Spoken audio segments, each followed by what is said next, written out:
Hello friends! So today we are making a delicious, it's not really a one-pot meal, but it's delicious and it's one of my favorite autumn meals. I'm obsessed with seasons because I live on a farm and I love to use what grows in its season because that's usually what I have a lot of. So today encompasses all those things and things you've been seeing a lot in videos. Squash, apples, and pork. Not that I grow pork, but you know the idea. So this all goes together in an amazing, so delicious, simple meal. To start, I have some squash ready. I'm gonna finish up with my last squash. I'm using butternut. And okay, you're gonna notice something, and I'm gonna have probably a few naysayers out there, but yes, I am leaving it with the skin on. That is the only way I eat this butternut squash. Once it roasts, guys, it has a really tender skin, and I like it. It's added fiber. It's also easier, quicker. I just think it's all around a good deal. So I washed the squash. This is right from my garden. I have so much of it and I use it all throughout the winter. It's sometimes interchangeable with the sweet potato, but I grow sweet potatoes too. So I kind of go back and forth between the two. And you can go whatever bite-sized pieces you want. As you can see, I'm just breaking it up, having all that squash in there. I'm gonna drizzle it with olive oil. Pretty simple here. And we're doing that one because anytime you roast something, having a good amount of olive oil on it actually helps it roast better. It kind of sears it, but also helps so you get more flavor on it. It adds so it doesn't stick. And obviously I can't do this quite in one even layer, but I'm spreading it out as much as I can. And then all we're gonna do is we're gonna put some salt and pepper on it. Super simple. Salt adds so much flavor. I think it's very needed. And did you know, don't freak out about salt. Usually, I think it's like 90% of the salt we consume is from processed foods or bought-in foods or prepackaged foods. So if you are cooking at home, you are not usually getting too much salt if you're cooking completely at home, like I am doing here. So we're gonna add some pepper too. And then I just went out to the garden. I still have thyme, so we're gonna add in some of our thyme. It's fresh. I do the whole sprig because we can just pull it out later. And it just, already it just smells good. I love that. It just kind of brings the essence of it in there. So I'm gonna throw this right into the oven. I have it preheated. We're gonna pop it in there. Let it start roasting. While that is roasting, I can get ready for the other components. So the apples, they don't take near as long to roast. So I do those a little bit later, and I'm just gonna have them ready to go. And you can see that, guys, do whatever apple you like. I do like for this one a little bit of a crisper apple if you can. And that's mostly because since we're cooking it in the oven, if it's a really, really soft apple, you just don't want it in there long at all because it will get really soft. And I don't like that. I kind of like them to have a little bit of texture still, kind of hold together. And yes, again, of course I'm leaving the peel on the apple. Do not tell me you are one of those people that peel your apples. I'm gonna finish cutting these up and we'll get the pork ready. For the pork, I'm using Tenderloin because it cooks really quickly. Like it says, it's extremely tender. So I love to use it. And it's one of those things that you can do on a quick weeknight and it takes no time. For it, I'm gonna make a spice rub just because pork can take on really good flavors and strong flavors. So I'm adding some salt. Salt is super important for any meat you're doing. It's really what brings out the flavor. That's extremely important. Of course, some black pepper. I'm gonna do kind of those old Midwest staples for me. Doing some onion powder. Easy. This actually, to me, we of course raised pork when I was growing up, so we had pork all the time. So these are kind of just like, Mom would make so many things with kind of these variations in different forms. And then to switch it up, make it a little bit different, some cinnamon. Now, I'm gonna add that right in there. Just stir it together kind of, and you can do it with your hands too. So we have the onion powder in there, the garlic powder, which looks the same, slightly different, the cinnamon, salt, pepper. Kind of have those all together. If you get sometimes onion powder and garlic powder can kind of solidify, so don't feel bad if you have a few little pieces. You can just kind of break them up as best you can. So while that's there, I'm gonna talk about the tenderloin. You can see it's pretty small. It's pretty lean, but the one thing I will say is sometimes you get these long pieces on them And the problem is then that cooks really unevenly. This is gonna cook longer, this is gonna cook a lot shorter. So what I like to do is fold that under so it's even across. Take a piece of baker or butcher twine. And the reason you do this is you don't want something that's synthetic because it could melt into the meat, and guys, that would ruin everything. So you can kind of decide, sometimes you should actually go around twice. That's a butcher knot. Let's go twice and then it holds, and then do one more knot. This is just gonna help it look. It keeps it together. On this one, I'm just gonna do one. You can decide if you need to like do two, you could do that. Just cut off any of those excess, and then when we're done, we'll just cut the whole thing off. But that just allows it now to be kind of even. So the really simple thing here is we're gonna take that mixture. I'm gonna wash my hands so I don't have raw meat on it, because when you have raw meat, you don't wanna put it on your spices. I'm gonna use one hand on the meat and one hand with the spice. So I'm gonna take some of that spice, I'm gonna put it all over, and you really wanna get it all over. I like to really get it in all those nooks, all those crannies. Be very liberal here with it. We're gonna kind of pat it on. We're gonna keep turning, making sure that it's all over. Really good, oh, instantly. You know, I don't know what it is. I think we don't use cinnamon enough in savory applications, which is what I'm doing here, as you can tell.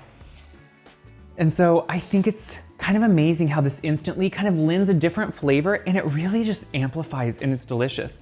I'm saving just a little bit of that spice blend, and I'm gonna put it on the squash a little bit later. I just like to marry flavors and mirror flavors throughout a dish. So I want those same flavors to be on the roasted vegetables too. Wash my hands once more. Now we're gonna sear off the meat.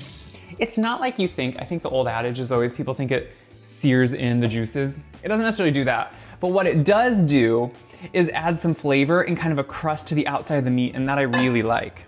So I'm gonna heat the skillet up just a little bit. Get that olive oil all around. So when that oil starts to shimmer, and you can kind of put your hand there and hold it for me for like 5 seconds, it's probably gonna be hot enough. The heat just helps so it doesn't necessarily steam the meat, but actually start searing it. That's the sound you want. Don't be scared. Sound is flavor. That should be a thing. I'm gonna let it sit, because at first you're gonna notice it wants to stick to the bottom. That's because it's not fully seared. So a few minutes on each side, turning it until it's browned all around and comes off easily, then turn it and keep going. Then we'll be done. See, I told you, this is actually really simple.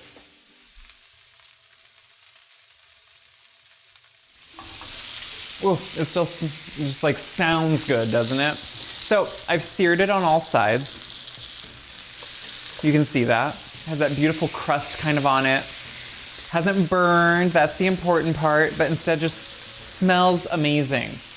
We're gonna let that just sit here for a couple minutes. Then we're gonna pull the squash out and put it all together. Easy, I told you. So the squash is becoming just slightly tender. It's not cooked through, but it's becoming tender, which it needed a little bit longer cooking time. So now, this is the fun part. We're gonna add in the apples. Like, how easy is that? We're gonna stir it up just a little bit, just so the apples and the squash kind of go together and that the apples don't just like sit on top. Some of them get a little bit more, oh, guys, that thyme smells delicious. It's becoming a good meal. So that little bit of spice blend I saved, I'm just gonna actually take and sprinkle over the top of it all. That's kind of the fun part, because then all of a sudden, it's just, this is it. It's like you walking into one of your favorite kitchen stores, and you know when they're cooking, especially in the fall, and you get those smells, this is it. And that's what I love. So now, the pork isn't done either. It just got seared on the outside. So now we're gonna put that right on top. And this is the best part. It all just goes back into the oven, finishes cooking. I told you that this is easy. This is one of those things where I feel like you can do it. And it's like a weeknight meal. It can be quick. We're gonna put it back in and just let it roast. So while that's roasting, I'm gonna actually take this skillet, put it back on the heat. We're gonna get it a little bit hot again. Then we're gonna deglaze it with some, this It sounds fancy. It's not fancy at all, okay? This is totally easy. Once you heat it back up, all those brown bits right there, they have a lot of flavor. So I'm gonna add in some apple cider. And why are we doing apple cider? Well, we're doing it because we're using the apples. It's seasonal, it makes sense.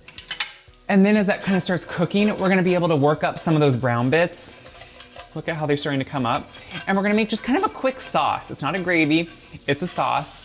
And it's just gonna kind of go over the pork and really just amp up the flavor. So I'm gonna let that cook for a little bit, let it reduce slightly. That means it becomes a little bit more condensed in flavor, but also kind of in the thickness. And we'll just add a few more things. So I'm gonna turn it off. You can tell that it has definitely reduced. I'm gonna add in some Dijon mustard. And even if you're not a huge mustard fan, that more just kind of adds really good flavor. It just kind of adds a, you know, kind of like a, not a funk, but just like an oomph. It's just like a flavor enhancer. And we're gonna stir that into it. And then to finish it, because that isn't all worked in yet, but we're also, while that's working in, we're gonna add just a little bit of butter. And just a tablespoon. And really what that does, it adds a better mouthfeel. It also cools the sauce down to stop any cooking, obviously. But it kind of emulsifies into it and becomes just this kind of rich, tasting, delicious sauce. So I'm gonna stir that in, and then we're just gonna let it sit. So the sauce is done, really simple. And it just kind of, if you taste it, kind of has like that sweet, you know, because of the apple cider, but then also kind of like a little bit of that mustard undertone. So it's just kind of a nice little finishing sauce to put on top of your pork. Think of it as just like the, oof, when you have something, you know, like in a restaurant, when you have something, you're like, whoa, how'd they get that flavor? They probably added some good sauce. Not gonna say it was this pared down. It's probably a lot more complicated, but that's all we need to do.